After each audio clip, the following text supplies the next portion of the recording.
ဟုတ်ကဲ့အားလုံးမင်္ဂလာပါဗျာနော်အားလုံးပဲမင်္ဂလာပါကျွန်တော်တို့ဒီမှာကျွန်တော်ပြပေးမယ်ခု site ကဒီမှာခွန်304နော်ခွန်304သူကနေတနည်း3နှစ်မြောက်မှာခွန်303နော်သူကနေတနည်း3နှစ်မြောက်မှာခွန်302နော်အဲ့တော့သူကခွန်304 break 7နော်သူကနေ2နှစ်ချလိုက်ခွန်303 break 10နော်သူကနေ2နှစ်ချလိုက်ခွန်302နော်ခွန်302ဆို break 9နော်ဟုတ်ပြီစီနီယာတွေနဲ့ကြီးသွားမှာเนาะသူကအခုဝဲမှာစီနီယာနဲ့အလုပ်လုပ်မယ်အဲ့မှာသူကခုံ304လို့ထွက်လိုက်တာနဲ့တပြိုင်နက်တည်းသူကထိတ်သုံးလုံး17ထောင်เนาะထိတ်သုံးလုံး17ထောင်နဲ့သူ့ကို2နှစ်ချလိုက်ရင်ခုံ304ပြီးတော့ခုံ303ထွက်တယ်အဲ့ခုံ303ထွက်တဲ့အချိန်မှာသူကထိတ်သုံးလုံးက2ဖြစ်သွားပြီเนาะပထမကပ်မှာထိတ်သုံးလုံးက3ထောင်နဲ့ဒုတိယကပ်မှာထိတ်သုံးလုံးက2ထောင်နဲ့เนาะအခုတတိယကပ်မှာသူကထိတ်သုံးလုံးက1ထောင်တာပေါ့เนาะ1ထောင်နဲ့အဲ့တော့ခွန်304ထွက်တယ်ထိတ်သုံးလုံး3000เนาะအဲ့3000နဲ့ကောင်အဲ့3က3ခါလို့ဒီမှာရိုက်တယ်เนาะ3က3ခါနောက်ခွန်303ထိတ်ထောင်သုံးလုံးက2အဲ့2တီ2ခါเนาะအဲ့တော့ခွန်302ထွက်တဲ့ချိန်မှာထိတ်ထောင်သုံးလုံးက1အဲ့1ကဒီမှာ1ခါအဲ့3နှစ်1နဲ့ပဲကျွန်တော်တို့ကအခုထွက်မဲ့ခဏကို3နှစ်1ထောက်ချက်နဲ့ဖမ်းမှာเนาะ3နှစ်1ထောက်ချက်နဲ့ဖမ်းမှာဟုတ်ပြီခွန်304ထွက်တဲ့ထိတ်ထောင်သုံးလုံး3000နဲ့အဲ့3က3လို့3ခါထိုင်တယ်ထိုင်းပြီးတာနဲ့သူကအဲ့ခွန်304ကနေပြီးဇောင်းတက်လိုက်เนาะခွန်304ရဲ့ခွန်304ကဇောင်းတက်လိုက်1 2 3 4 4နှစ်တက်လိုက်4နှစ်တက်လိုက်ရင်နှစ်ဦးမင်္ဂလာကဏ္ဍမှာတော့6နောက်ပိတ်ပုံသေးเนาะအဲ့6ရဲ့ပါဝါကို6နောက်ပိတ်ပုံသေး6ရဲ့ပါဝါကိုဒီထိတ်နဲ့ဒီရှေ့ပေါင်းတွေကို4ရိုက်တာเนาะနောက်ခွန်304ပြီးတော့ခွန်303เนาะခွန်303ထိတ်တောင်သုံးလုံး2တီ2ခါလိုပိတ်ထိုင်လိုက်ပြီသူကထိုင်းပြီးတဲ့ခွန်303ကနေ1 2 3 4နှစ်တက်လိုက်เนาะ4နှစ်တက်လိုက်လို့ရှိရင်ဇောင်းတက်လိုက်လို့ရှိရင်နှစ်ဦးမင်္ဂလာကဏ္ဍမှာ6နောက်ပိတ်ကပုံသေးပဲเนาะ6နောက်ပိတ်ပုံသေးဒီထိတ်နဲ့ရှေ့ပေါင်းတွေကို4 9ရဲ့ပါဝါ4เนาะပထမကမှလည်း6ထိတ်6နောက်ပိတ်ပုံသေး9ရဲ့ပါဝါကို4เนาะဒုတိယကမှလည်း6နောက်ပိတ်ကပုံသေး9ရဲ့ပါဝါကိုဒီထိတ်နဲ့ရှေ့ပေါင်း3နဲ့4ပဲเนาะအခုတတိယကမှလည်းပဲသူကခွန်302ထိတ်တောင်လုံး1က1လို့ခါထိုင်လိုက်ပြီးเนาะထိုင်းပြီးတာနဲ့သူကနေပြီးတော့ဇောင်း4နှစ်တက်လိုက်1 2 3 4နှစ်တက်လိုက်လို့ရှိရင်နှုတ်မင်္ဂလာကဏ္ဍမှာ6နောက်ပိတ်ကပုံသေးပဲเนาะ6နောက်ပိတ်ပုံသေးနဲ့သူကဒီထိတ်စီးနဲ့ရှေ့ပေါင်းနဲ့ကို4ရိုက်ထားတယ်เนาะခွန်ထိတ်နဲ့ရှေ့ပေါင်း9နဲ့ကို9ရဲ့ပါဝါ4ပြန်ရိုက်တယ်เนาะဟုတ်ပြီအဲ့ဒါဆိုရင်ကျွန်တော်တို့ကဒီကိုနှုတ်မင်္ဂလာကဏ္ဍမှာ6နောက်ပိတ်ပုံသေးထိတ်စီးနဲ့ဒီကောင်တွေက9ပါဝါ4ရိုက်တဲ့အတွက်တဲ့အဲ့နှစ်ထဲမှာเนาะအဲ့နှစ်ထဲမှာကျွန်တော်တို့က9 10 17ကြိမ်เนาะ9ကြိမ်10ကြိမ်17ကြိမ်မှာထိတ်ထောင်သုံးလုံးကို9ပြန်ထောင်တယ်เนาะ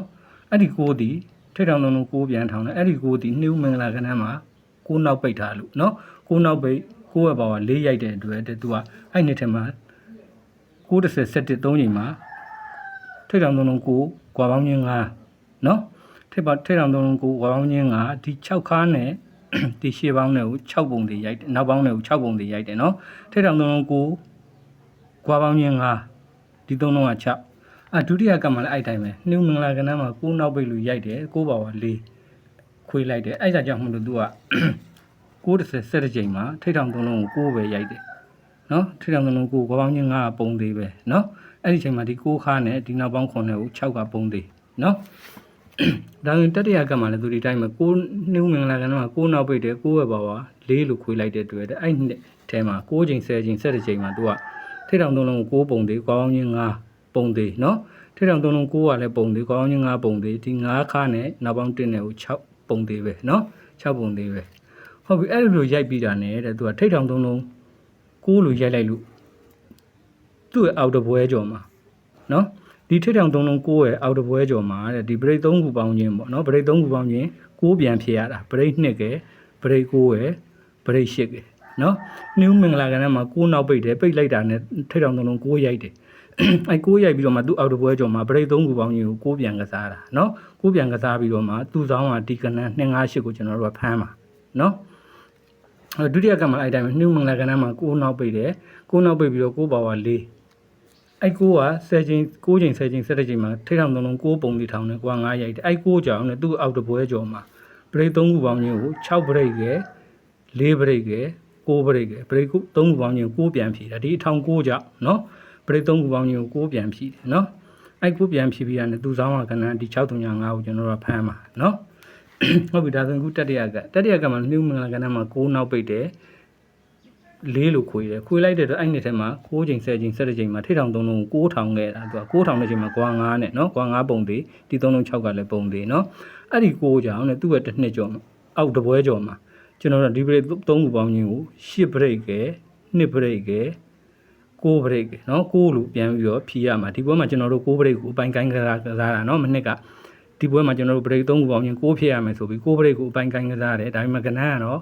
934ဖြစ်သွားတာเนาะ324တော့မဟုတ်ဘူးကျွန်တော်တို့ထုတ်လိုက်တာ934เนาะဟုတ်ပြီအဲ့လို break 3ခုပေါင်းရင်6လို့ပြန်ဖြစ်ပြီးတာ ਨੇ သူ့ဆောင်မှာထွက်မဲ့ကဏ္ဍကိုကျွန်တော်တို့ကဖမ်းပါเนาะဟုတ်ပြီပထမကံမှာဆိုတော့ဒီဆောင်မှာထိတ်တောင်3လုံး9ကိုเนาะအဲ့9ကိုသူ့အောက်တော့ပွဲကြော်မှာ break 3ခုပေါင်းရင်6လို့ဖြစ်တယ်ဖြစ်ပြီးတာ ਨੇ သူ့ဆောင်ကကဏ္ဍ258ဆိုတဲ့ကဏ္ဍဒီတဲ့เนาะ258ဆိုတဲ့ကဏ္ဍဒီသူကဒီခွန်300လေးထွက်ထားတဲ့ကောင်ရဲ့နောက်နှစ်ကကဏ္ဍเนาะခွန်ညာလေးထွက်ထားတဲ့ကောင်လေသူ့အဘေးနှစ်ကကဏ္ဍเนาะအဲ့ကဏ္ဍဒီเนาะဘယ်ကဏ္ဍဖြစ်မလဲဆိုတော့ तू ကခွန်3ညာလေးထောက်ထားတဲ့ချိန်မှာထိတ်ထောင်3လုံး3ထောက်3000ထားတယ်အဲ့3000ထားတဲ့အတွက်တဲ့သူ့ရဲ့နောက်နှစ်မှာ3ခါလို့ထိုင်လိုက်တာ ਨੇ အဲ့3ခါရဲ့အောက်ကကဏ္ဍပေါ့เนาะဒီထိတ်ထောင်3လုံး3ဒီ3ခါထိုင်လို့3ခါရဲ့အောက်ကကဏ္ဍအဲ့3ခါလို့အောက်ကကဏ္ဍเนาะဒုတိယကမှလည်းသူဒီတိုင်းမယ်เนาะဒုတိယကမှလည်းဒီ635ဆိုတဲ့ကဏ္ဍကိုကျွန်တော်တို့ကเนาะဒီထိတ်ထောင်3လုံး9အဲ့9ကြောင်ဗရိတ်3ခုပေါင်းခြင်းကိုကျွန်တော်တို့က6ကစားမှာเนาะဗရိတ်3ခုပေါင်းခြင်း6ကစားတယ်အဲ့ဗရိတ်3ခုပေါင်းခြင်း6ကစားပြီးတာ ਨੇ သူ့ဆောင်က635ဆိုတဲ့ကဏ္ဍကိုဖမ်းမှာเนาะအဲ့ကဏ္ဍဒီတဲ့